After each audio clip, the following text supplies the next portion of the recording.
നമസ്കാരം. നടനും big boss താരവും മോഡലുമായ ഷിയാസ് കരീമിനെതിരെ ലൈംഗിക ചൂഷണവും സാമ്പത്തിക തട്ടിപ്പും ആരോപിച്ച യുവതിയുടെ പരാതി. കൊച്ചിയിൽ താമസിക്കുന്ന യുവതിയാണ് പരാതി നൽകിയത്. പാലാരിവട്ടം പോലീസിനാണ് യുവതി പരാതി നൽകിയിരിക്കുന്നത്. ഷിയാസ് കരീം 65 ലക്ഷത്തോളം രൂപ പലതവണയായി തട്ടിയെടുത്തുവെന്നും യുവതി പരാതിയിൽ പറയുന്നു. സാമ്പത്തിക ലൈംഗിക ചൂഷണം നടത്തിയെന്ന പരാതിയുമായിട്ടാണ് യുവതി രംഗത്തെത്തിയത്. സുഹൃത്തും പങ്കാളിയുമായിരുന്ന താരം 65 ലക്ഷം രൂപ തട്ടിയെടുത്തുവെന്നും യുവതി ആരോപിക്കുന്നു. നഗ്നദൃശ്യങ്ങൾ പുറത്തുവിടുമെന്നും അശ്ലീല പോൺ വെബ്സൈറ്റുകൾക്ക് ഇത് നൽകുമെന്നും പറഞ്ഞ് നിരന്തരം ഭീഷണിപ്പെടുത്തിയെന്നും പോലീസിന് നൽകിയ പരാതിയിൽ പറയുന്നു. മാനസികമായി തന്നെ പീഡിപ്പിച്ചതിനാലാണ് പരാതി നൽകാൻ മുന്നോട്ട് വന്നതെന്ന് യുവതി മൊഴി നൽകി. ഇൻസ്റ്റഗ്രാം ചാറ്റുകളും വോയിസ് റെക്കോർഡും പണം പലപ്പോഴും നൽകിയ അക്കൗണ്ട് രേഖകളും പരാതിക്കൊപ്പം പോലീസിന് കൈമാറി. പാലാരിവട്ടം പോലീസിന് അഭിഭാഷകൻ മുഖേനയാണ് യുവതി പരാതി നൽകിയിരിക്കുന്നത്. പണം തിരികെ ആവശ്യപ്പെട്ടപ്പോൾ നഗ്നദൃശ്യങ്ങൾ പുറത്തുവിടുമെന്ന് ഭീഷണിപ്പെടുത്തിയതായും പരാതിയിൽ പറയുന്നുണ്ട്. പ്രണയം നടിച്ച് വഞ്ചിച്ചു എന്നാണ് പരാതിയിലെ ആരോപണം.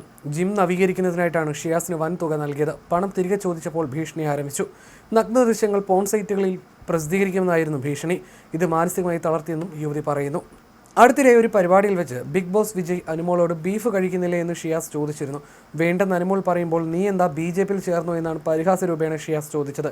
ഈ വീഡിയോ വലിയ രീതിയിൽ വൈറലായിരുന്നു. തുടർന്ന് വലിയ വിമർശനവും ഷിയാസിന് നേർക്ക് ഉണ്ടായിരുന്നു. എന്നാൽ ബീഫിൻ്റെ പ്രശ്നമുണ്ടാക്കിയത് BJPക്കാരാണെന്നും അനുമോളോട് തമാശ രൂപേണ ചോദിച്ച കാര്യമാണിതെന്നുമാണ് ഷിയാസ് ഇതിന് പിന്നാലെ നൽകിയ വിശദീകരണം.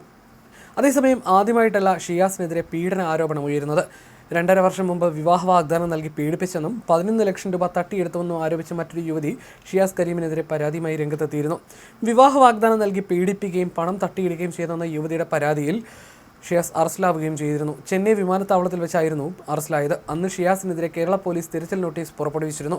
ദുബായിൽ നിന്ന് ചെന്നൈയിലെത്തിയപ്പോൾ തടഞ്ഞുവെച്ച് കേരള പോലീസിനെ വിവരം അറിയിക്കുകയായിരുന്നു.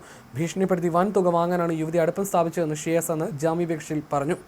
എറണാകുളത്ത് ഫിറ്റ്നസ് ഇൻസ്ട്രക്ടറായ കാസർഗോഡ് പടന്ന സ്വദേശിനിയാണ് ഷിയാസിനെതിരെ ചന്ദേര പോലീസിൽ പരാതി നൽകുന്നത്. വിവാഹബന്ധം വേർപിരിഞ്ഞ 32-കാരിക്ക് വിവാഹ വാഗ്ദാനം നൽകുകയും 2021 മുതൽ 2023 വരെ എറണാകുളത്തെ ലോഡ്ജിലും മൂന്നാറിലും വെച്ച് പീഡിപ്പിക്കുകയും ചെയ്തുവെന്നായിരുന്നു ആ യുവതിയുടെ പരാതി.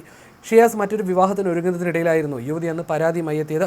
പലതവണകളായി 11 ലക്ഷം രൂപ കൈക്കലാക്കിയതായും ചെറുവത്തൂരിൽ വെച്ച് കയ്യേറ്റം ചെയ്തതായും ആ പരാതിയിൽ ആരോപണമുണ്ടായിരുന്നു. 2023 മാർച്ച് 21 ചെറുവത്തൂരിലെ ഹോട്ടലിലേക്ക് വിളിച്ചു വരുത്തി മർദ്ദിച്ചെന്നും 2 തവണ ഗർഭഛിദ്രം നടത്തിയെന്നും അന്ന് ആരോപിച്ചിരുന്നു. പിന്നീട് ഈ കേസിൽ പ്രതികരിച്ചുകൊണ്ട് ഷിയാസ് രംഗത്തെത്തുകയും ചെയ്തിരുന്നു. വിവാഹ വാഗ്ദാനം നൽകിയിരുന്നുവെന്നും മുമ്പ് വിവാഹം കഴിച്ചത് യുവതി മറച്ചു വെച്ചതുകൊണ്ടാണ് പിന്മാറിയതെന്നുമായിരുന്നു അതിലുള്ള വിശദീകരണം. നേരത്തെ വിവാഹം കഴിച്ച വിവരവും ആദ്യ വിവാഹത്തിൽ മകനുള്ളതും യുവതി തന്നിൽ നിന്ന് മറച്ചുവെച്ചു. ലൈംഗിക പീഡനം ഉണ്ടായിട്ടില്ലെന്നാണ് ഷിയാസ് അന്ന് പോലീസിന് മൊഴി നൽകിയത്. ആ വിവാദങ്ങൾ കെട്ടടങ്ങിയ ശേഷമായിരുന്നു നടന്റെ വിവാഹം. ദീർഘകാല സുഹൃത്തായ ദർഫയായിരുന്നു വിവാഹം ചെയ്തത്. തനിക്കെതിരെ മുൻപ് ഉയർന്നു വന്ന ലൈംഗിക അതിക്രമ പരാതിയെക്കുറിച്ച് ഷിയാസ് പ്രതികരിച്ചിരുന്നത് ഇങ്ങനെയായിരുന്നു. കോടതിയിൽ കേസ് ക്ലോസ് ചെയ്തതാണ്. പെണ്ണുങ്ങൾക്ക് നിയമത്തിൽ മുൻഗണന ഉള്ളിടത്തോളം കാലം ഈ കേസ് ആർക്ക് വേണമെങ്കിലും വരാം.